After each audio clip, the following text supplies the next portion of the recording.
ये कोटे में कोटा की बात करके 27 सालों तक ये मामला अटकता रहा, लटकता रहा, भटकता रहा। कम से कम एक सरकार ने ये साहस दिखाया क्या फिर इसको छोड़ दिया जाता, क्योंकि इतनी बड़े बड़े चेहरों की जिस तरह की सरकार रही, लेकिन कोई भी इसको पारित कराने में कामयाब नहीं हो पाया।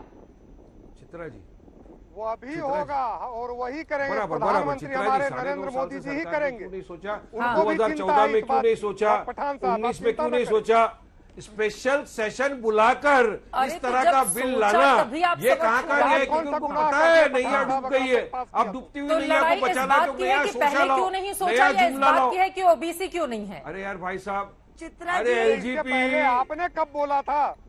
ये प्रवक्ता को 1 to 1 कर लीजिए ना, इनको बहुत बोलने का शौक है। जोड़ते चले अरे आप सुनिए एलजीपी सुनिए, वारिस जी आप बोल चुके हैं 2011 के बाद तो सेंसस जरूरी था ना। बार बार सरकार की ओर से जो तर्क दिया जाता है वारिस पठान जी कि अगर यहाँ पर जनगणना नहीं हुई थी, परिसीमन नहीं हुई थी तो पॉसिबल ही नहीं होता, और परिसीमन बंद था 2002 के बाद, तो फिर इसके बारे में आप भी जानते हैं, ये बताने की जरूरत है नहीं। क्यों नहीं किया वारिस पठान जी? अच्छा, क्योंकि कोरोना था। 2021 में सेंसस परिसीमन 26 में होगा, जनगणना कोरोना की वजह से नहीं हो पाया। सिंपल सवाल। हाँ। अरे कोरोना में सब काम कर रहे थे, परिसीमन लॉक है, 26 के पहले नहीं हो सकता। कैंपेनिंग कर सकते मोदी जी, कोरोना के अंदर बराबर से जलसे कर सकते, आनंद फानन में कर देते, सेंसस नहीं कर सकते। ठीक है, बहुत देर से बहुत शांति से इनकी बातें सुन रही इंटेंशन में खोट थी। बोले वारिस जी अपनी बात को पूरी कीजिए, उसके बाद बाकी लोगों की बात। मेरी बात प्रॉब्लम तो ये, शांति से सुनते तो आपको मेरी बात को मैडम शांति से सुनते तो आप खुद बोलते नहीं, वाकई में वारिस पठान सही बोल रहा है, ओबीसी महिलाओं को और मुसलमान महिलाओं को रिजर्वेशन मिलना चाहिए था। आप खुद मोदी जी को जाके बोलते कि नहीं, वारिस पठान सही बोल के गया। ठीक है, अब मैं जवाब दे रही हूँ, महिलाओं का अधिकार है, स्वर्ण महिलाओं का अधिकार है, स्वर्ण महिलाओं को अधिकार दिया है ना। ठीक है वारिस पठान जी, अब जवाब ले लेते हैं, अब जवाब ले लेते हैं, अब जवाब ले लेती हूँ प्लीज। ठीक है सर, ठीक है सर, एक दूसरे के ऊपर बोलने का कोई फायदा नहीं है वारिस जी। 4 रुपए। अब आप चुप होंगे, अब आप चुप होंगे, मेरे ऊपर क्यों बोलते हैं? Thank you. देखिए मोदी जी ने एक वाकई ठीक है वारिस पठान जी, अब बोलने दीजिए भाई, अब बोलने दीजिए, अब बोलने दीजिए सब महिलाओं को बोलने क्या दीजिए। है? ठीक है, बोलिए। चित्रा जी, मोदी जी ने एक सामाजिक यज्ञ की शुरुआत करी जिसने सबने अपनी आहुति डाली, अपना कंट्रीब्यूशन अपनी वोट की तरह डाला। अब वारिस जी की मर्जी है कि उनको इनका हिस्सा नहीं बनना था, उस बात को आप परे छोड़ दीजिए।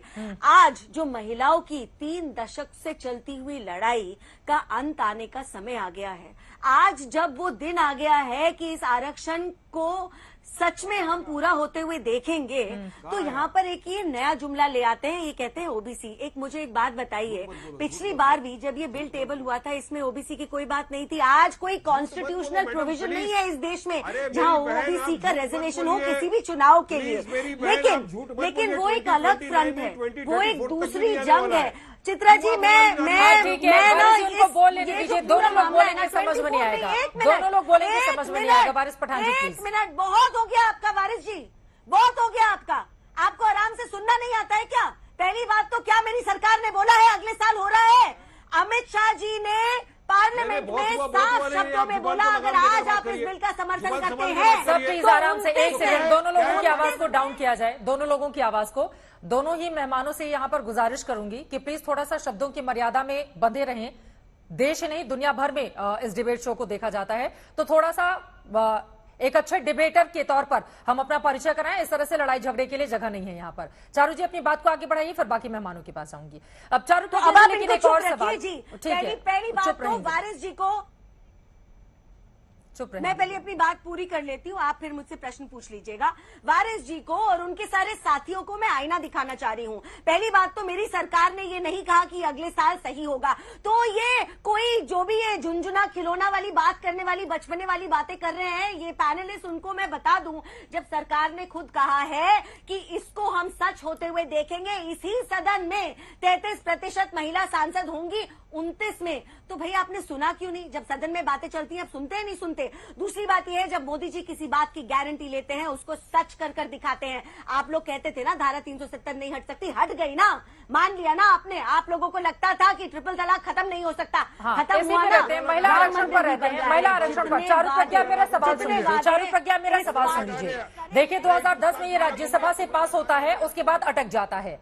13 सालों के बाद सरकार की ओर से इच्छा शक्ति दिखाई गई, 32 घंटे के भीतर ही स्पेशल सेशन में लेकर आया जाता है, पास करा लिया जाता है और यकीनन उसमें बड़ी कामयाबी मिलती है सरकार को। और आप कह रही मेरी सरकार नहीं, जितने भी लोग स्क्रीन पर दिखाई दे रहे हैं उन सभी की सरकार है, हमारी सरकार। लेकिन सवाल यह है कि इस हमारी सरकार के भीतर वो इच्छा शक्ति नजर क्यों नहीं आती है? रातों रात जो फैसले लेने के लिए मोदी सरकार जानी जाती है, उसको तुरंत इंप्लीमेंट करने के लिए जानी जाती है, इसके लिए 2029 तक का इंतजार महिलाएं क्यों करें? ये सवाल पूछा जा रहा है आप लोगों से। जी तो ठीक है चित्रा जी, अब मुझे एक बात बताइए और इन सारी इंडिया अलायंस वालों से पूछ लीजिए, क्या ये चाहते हैं सरकार निर्णय ले कि किस सीट को महिला के लिए रिजर्व करेंगे और किसको नहीं करेंगे? क्या ये नहीं चाहते कि ये निर्णय उस जगह से लिए जाए जो न्यूट्रल है, चाहे वो डिलिमिटेशन कमीशन हो जो न्यूट्रल है या वो इलेक्शन कमीशन के सारे नियम हो जो न्यूट्रल है? तो अगर ये चाहते हैं सरकार निर्णय ले तो बता दे भाई, सबसे पहले फिर इन्हीं की सीट जाती इनको दिखाई देगी और ये फिर ये नया हू हल्ला चालू कर देंगे। देखिए एक प्रक्रिया है काम करने की, और ये जो रिजर्वेशन है, ये आरक्षण है, ये केवल संसद के लिए नहीं है, ये स्टेट असेंबलीज के लिए भी है। आधी से ज्यादा स्टेट असेंबली से भी इसको रैटिफाई करवाना पड़ेगा। तो क्या ये चुटकियों में करने वाला काम है? और दूसरी बात, इतने गंभीर मुद्दे को आप कैसे इस तरीके की बातों में उड़ा देते हैं, मुझे बताइए। आज चलो मैंने माना वारिस जी तो अपोज कर रहे हैं, ये पार्लियामेंट में भी अपोज करके है, बाकी लोगों का क्या हुआ भाई? पार्लियामेंट में आपने साथ दिया ना, आप कंस्ट्रक्टिव बातें बोलिए। अच्छा ओबीसी के लिए लड़ाई लड़नी है, मैं मानती हूँ, लेकिन वो दूसरी जंग है, एक अलग फ्रंट खोलिए और अपनी जंग लड़ते रहिए। आप इस जंग को महिलाओं की जंग के साथ क्यों मिला रहे हैं? रोशनी जायसवाल वो कह रहे हैं ओबीसी वाला फ्रंट खोलना हो तो फिर वो अलग तरीके से खोलिए, महिलाओं के इस जंग में घालमेल मत कीजिए इसको लाकर। खोलिए और ना, फिर कांग्रेस पार्टी भी जब राज्यसभा में लेकर आई थी उस समय तो ओबीसी का कोई जिक्र नहीं था। उस समय सोनिया गांधी जी का जो बयान दिया गया था उसमें भी उनकी ओर से कहा गया था, खुद कहा था, खुद उनकी ओर से कहा गया था। ठीक है, तो फिर ये अचानक से ओबीसी कैसे प्रकट हो गया 13 सालों के बाद? देखिए, सर्व मांगल मांगल्ये शिवे सर्वार्थ साधिके शरण्ये त्र्यंबके गौरी नारायणी नमोस्तुते। महिलाओं को जब शक्ति है सारी तो क्यों कहे उसे बेचारी? चाहे वो ओबीसी हो, चाहे एससी हो, चाहे एसटी हो, हर वर्ग की महिला को उसका हक मिलना चाहिए। चाहे चित्रा जी आप हो, चाहे मैं हूं, चाहे ये जो भाजपा की प्रवक्ता बैठी हैं वो भी चाहेंगी कि हर महिला को उसका हक मिले। ये ना हो कि एससी को मिले, जनरल को मिले, ओबीसी को ना मिले। हमारी मांग है हर वर्ग के लोगों को इसका लाभ मिलना चाहिए। तो उसमें कहाँ लिखा हुआ है कि हर वर्ग को लाभ नहीं मिलेगा? बिल में कहाँ लिखा हुआ है कि हर वर्ग को लाभ नहीं मिलेगा? आपकी पार्टी क्यों नहीं दे सकती लाभ नहीं मिलेगा? आप कौन सी पार्टी को सपोर्ट करती हैं? आपकी पार्टी कितनी टिकट देती है? बहन जी आपकी पार्टी कितनी टिकट देती है महिलाओं को? आप अपनी पार्टी के सामने ये सवाल उठाइए कभी? आपने अपनी पार्टी से पूछा कि कितने टिकट देती है वो महिलाओं को? आप मांगिए ना, पहले अपनी पार्टी से टिकट मांग लीजिए। आंटी जी प्लीज ऐसे नहीं, ये गलत बात। एक सेकंड रोशनी जायसवाल जी, एक सेकंड प्लीज, दोनों की आवाज डाउन कीजिए। एक सेकंड, ये आंटी कौन सी भाषा होती है? उनका नाम है चारू प्रज्ञा, आप नाम लेकर बुलाइए प्लीज। इस तरह की भाषा के लिए मैं इजाजत नहीं दे सकती। एक सेकंड रोशनी जायसवाल, मेरी बात सुनिए, थोड़ी मर्यादा में रहकर। महिला आरक्षण विधेयक एक बहुत बड़ा मसला है और उसको ऐसे हल्के शब्दों में मुझे नहीं लगता है कि इसको खराब किए जाने की जरूरत है। भाषा की मर्यादा बनाए रखेंगी तो मैं सवाल लेकर आऊंगी, वरना मैं किसी और मेहमान के पास चली जाऊंगी। प्लीज रोशनी अपनी बात को आगे बढ़ाइए।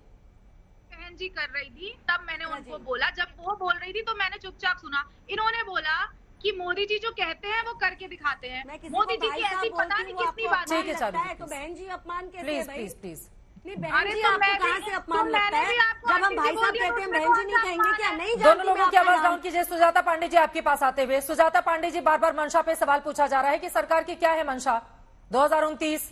मोदी सरकार तो सख्त फैसले के लिए जानी जाती है, रातों रात फैसले करके अगले दिन इंप्लीमेंट के लिए जानी जाती है। तो ये 2029 की तारीख इसके लिए क्यों मुकर्रर की गई है? देखिए वो तो एक मैंने जिससे पहले बताया कि अभी तक ओबीसी की डेफिनेशन ही बहुत क्लियर नहीं है। रोहिणी कमीशन की रिपोर्ट में भी जब अभी अभी सबमिट की गई प्रेसिडेंट मुर्मू को, तो उसमें भी बहुत सारी चीजें, क्योंकि जो ओबीसी जैसे कि बनिया हो गया, बनिया अगर यूपी में ओबीसी है लेकिन वो दिल्ली में ओबीसी नहीं है, वो अपर कास्ट में आ जाता है। तो ऐसा बहुत सारा कंफ्यूजन है जिसको दूर करना जरूरी है। ये बातें तब भी आई थी जब सेंसस कराने की बात हुई थी, ये पहली बात।